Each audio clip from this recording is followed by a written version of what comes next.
আমার আল্লাহ পাক রব্বুল আলামিন বলেন, আমার বান্দা বান্দি যখন সুবহানাল্লাহ আলহামদুলিল্লাহ পড়ে আমার পবিত্রতা বর্ণনা করে, আমি আল্লাহ পাক রব্বুল আলামিন জান্নাতের মধ্যে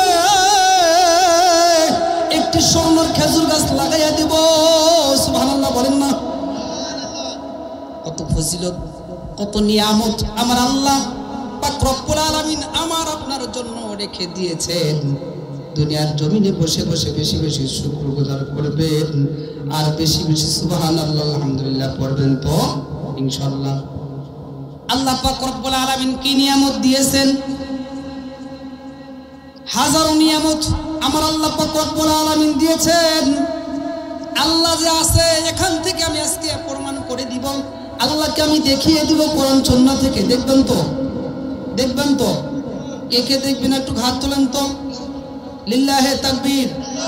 আল্লাহ পাক রব্বুল আলামিন আমাদের সকলকে আল্লাহকে চেনার তৌফিক দান করুন, সকলে আমিন। আল্লাহ কোথায় থাকে দেখেন? কোন আল্লাহর বান্দা বান্দি যদি আল্লাহর বরত্ব নিয়ে যদি বেশি বেশি গবেষণা করে, আল্লাহ পাক রব্বুল আলামিনের বরত্ব নিয়ে যারা বেশি গবেষণা করে উনি রে আল্লাহকে পাবেন। আর যদি কেউ তর্ক বিতর্ক করে উনি আল্লাহ থেকে দূরে সরে যাবে। কথা ঠিক কিনা? আসমান বানিয়েছেন কে? কথা বলেন। জমিন বানাইছেন কে? আমাকে আপনাকে বানাইছেন কে? পাহাড় পর্বত কে বানিয়েছেন? আমার আল্লাহ পাক রব্বুল আলামিন এক একটা ফলের মধ্যে এক একটা নিয়ামত দিয়েছেন কে? যেমন আপেলের মধ্যে এক মজা, কে দুলো ভাই কথা বলেন? আপেলের মধ্যে এক মজা, এটা স্বাদ একরকম। আঙ্গুরের মধ্যে এক মজা, এটা স্বাদ আর এক রকম। এই যে হাজারো আইটেমের ফল ফলাদি আমার আল্লাহ পাক রব্বুল আলামিন আমাকে আপনাকে দিলেন। কে দিছেন? কথা বলেন। ফল কেউ বানাইতে পারবে? টক মিষ্টি কে দিল ভাই? কথা বলেন, কে দিল? আল্লাহু আকবার। তিতাও দিছেন, টকও দিছেন, জালও দিছেন। এগুলা কার খেলা? আমার আল্লাহ পাক রব্বুল আলামিনের খেলা। আমার আল্লাহ পাক রব্বুল আলামিন বলেন, আমি পানি ছাড়া পানি বানাইলাম, আমি আসমান ছাড়া আসমান বানাইছি, আমি জমিন ছাড়া জমিন বানাইছি, আমি লোহা ছাড়া লোহা বানাইছি, আমি স্বর্ণ ছাড়া স্বর্ণ বানাইছি, আমি পানি ছাড়া পানি বানাইছি, মাছ ছাড়া মাছ বানাইছি, গোশ ছাড়া গোশ বানাইছি। সব কিছু ছাড়াই আমি আল্লাহ পাক রব্বুল আলামিন সব কিছু বানাইছি। সুবহানাল্লাহ বলেন। আল্লাহ যদি সব বানিয়ে থাকেন, সব কার? কথা বলেন। আমি আপনি কার কথা বলেন? এই যে আল্লাহ পাক রব্বুল আলামিন সব কিছু দুনিয়ার মধ্যে যাই দেখেন না কেন, আমার আল্লাহ পাক রব্বুল আলামিন সব কিছু বানিয়েছেন আমার আল্লাহর। এই জন্য কথাও বলতে হবে, কার কথা বলে? কার কথা বলতে হবে? আল্লাহ রাব্বুল আলামিন বলেন, ওয়ালিল্লাহি মুলকুস সামাওয়াতি ওয়াল আরদ। আমি আসমান বানাইছি, জমিন বানাইছি, আমি সব কিছু আমি আল্লাহ পাক রব্বুল আলামিন বানাইলাম। আর আমার কথাই চলবে, আমার আইন চলবে। কথা বলেন, কার আইন চলবে? মুসলমান ভাইরারে আমার, তাম পৃথিবীর মধ্যে এক প্রকার মানুষ আছে কাফের। কাফের সম্পর্কে আমার আলোচনা নয়। এই জন্য আল্লাহ পাক রব্বুল আলামিন একটি সূরা নাজিল করেছেন, সূরাতুল কাফিরুন। সুবহানাল্লাহ বলেন।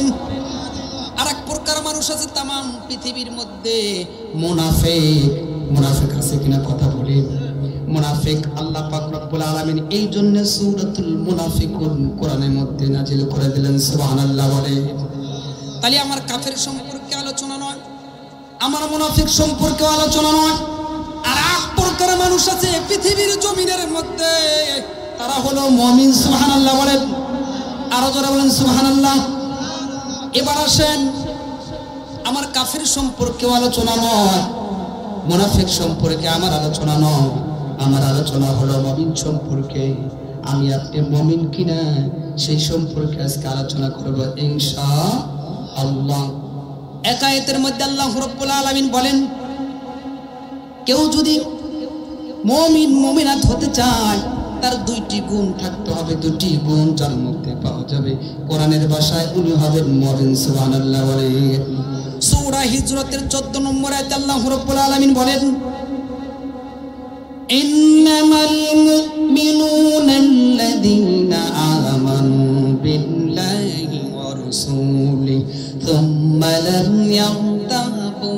জাহাদু বিআমওয়ালিহিম ওয়া আনফুসিহিম ফি সাবিলিল্লাহ উলাইকা হুমুস সাদিকুন। আল্লাহু আকবার বলেন।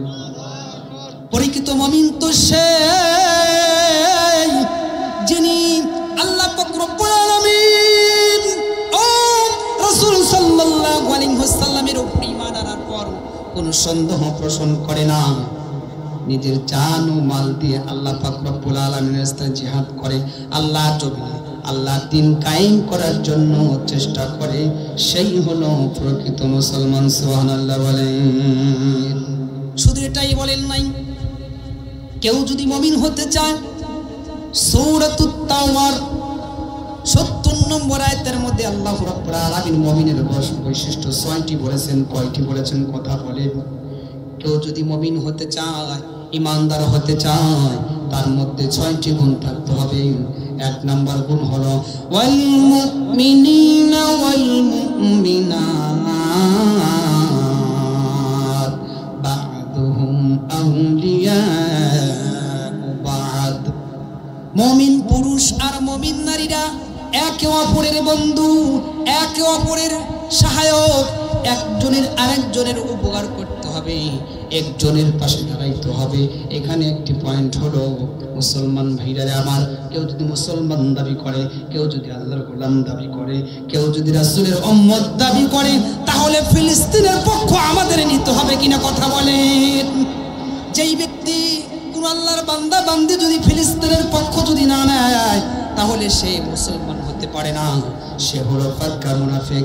কেননা মসজিদুল আকসা এটা কাদের সম্পদ কথা বলেন, এটা কাদের সম্পদ? হ্যাঁ হ্যাঁ হ্যাঁ হ্যাঁ, এটা আমার আপনার বাপদাদার সম্পদ। এই সম্পদ কাফের মুশরিক আমাদের কাছে বলে ছিনিয়ে নিবে, সেটা আমরা মেনে নিতে পারি না, কথা ঠিক কিনা? এটা মেনে নেওয়া যায় না, সেটা তো আমার আপনার বাপদাদার সম্পদ। এই আয়াত থেকে পরিষ্কার হয়ে গেল, কেউ যদি মুসলমান দাবি করে, কেউ যদি মুসলমান হতে চায়, মুমিন হতে চায়, তাহলে ওই ফিলিস্তিনের জন্য আমাদের দোয়া করা দরকার। তাদের পাশে থাকতে হবে, দোয়া করতে হবে, সহযোগিতা করতে হবে, তাদের কেয়ার করতে হবে, তাদেরকে হেল্প করতে হবে। এবং যদি হেল্প যদি নাও করতে পারি, তাহলে আল্লাহ পাক রব্বুল আলামিনের কাছে দোয়া করতে হবে, আল্লাহ ফিলিস্তিনের মুসলমান ভাইদেরকে, আমাদের বাবাজিদেরকে, আমাদের আম্মা জানদেরকে, আমাদের ছোট ছোট কলিজার টুকরা, হৃদয়ের টুকরা, হৃদয়ের স্পন্দন, ছোট ছোট বাচ্চাদেরকে পাখির মতো মারতিছে, কথা ঠিক কিনা? যে মারতিছে, আমাদের অন্তরের মধ্যে যদি কম্পন সৃষ্টি না হয়, ব্যথায় যদি ব্যথিত যদি না হয়, তাহলে কেউ আল্লাহর বান্দা এবং রাসূলের উম্মত হতে পারে না, কথা ঠিক কিনা? মুসলমান ভাইরা আমার, এটা প্রথম নম্বর পয়েন্ট। কেউ যদি দাবি করেন, বাট এখান থেকে আর একটা পয়েন্ট আমি বের করব।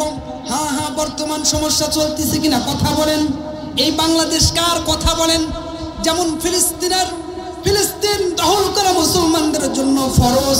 যেই দেশে আমি আপনি বাস করব, সেই দেশকে রক্ষা করা, দেখাশোনা করা, সেই দেশের জন্য জীবন দেওয়া কাদের দায়িত্ব কথা বলেন? কথা বলেন, কাদের দায়িত্ব?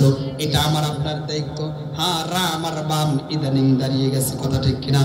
রাম আর বাম ইদানিং দাঁড়িয়ে গেছে, এই বাংলাদেশ নাকি দখল করব, কথা বলেন ঠিক কিনা?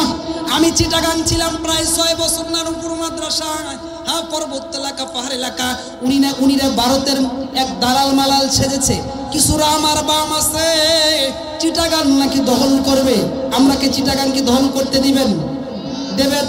আমাদের গায়ে শক্তি থাকা পর্যন্ত, আমাদের গায়ে যতদিন শক্তি আছে, আমরা এই বাংলাদেশকে কারো হাতে দেব না।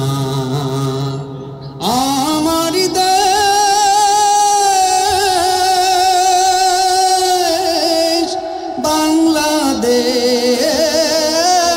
বাংলাদেশ, কাদের বাংলাদেশ? দেশ কাদের? আমার আপনার বাংলাদেশ। এই দেশ কাউকে দেব না। এই দেশকে স্বাধীন করেছে শেখ মুজিবুর, স্বাধীন করেছে জিয়া, স্বাধীন করেছে টিটুমুর, স্বাধীন করেছে শাহজালাল, শাহপরান জীবন দিয়েছে। এমন এমনকি বাংলাদেশের উলামায়ে কেরাম এই দেশের জন্য জীবন দিছে। কথা ঠিক কিনা? কথা ঠিক কিনা? কথা বলেন। যেমন এই দেশের জন্য আল্লামা দেলোয়ার হোসেন সাঈদী জীবন দিছে কিনা? নিজামী দিছে কিনা? কথা বলেন, দিছে কিনা? যারা এই দেশের জন্য জীবন দিয়েছে কোন দেশে পালাই নাই এবং যাই নাই, দেশের মধ্যে দেশের জন্য জীবন দিছে, আমার আপনার জন্য জীবন দিছে, তাদের জন্য দোয়া করবেন কিনা? কথা বলেন। দোয়া করা লাগবে কিনা? বেশি বেশি দোয়া করবেন। যখন আল্লাহ ওয়ালাদের জন্য যখন দোয়া করবেন, রাসূল সাল্লাল্লাহু আলাইহি ওয়াসাল্লাম বলেছেন তোমার দোয়াটা আল্লাহ বলেন আমি তোমার দোয়া কবুল করে দেব। সুবহানাল্লাহ বলেন।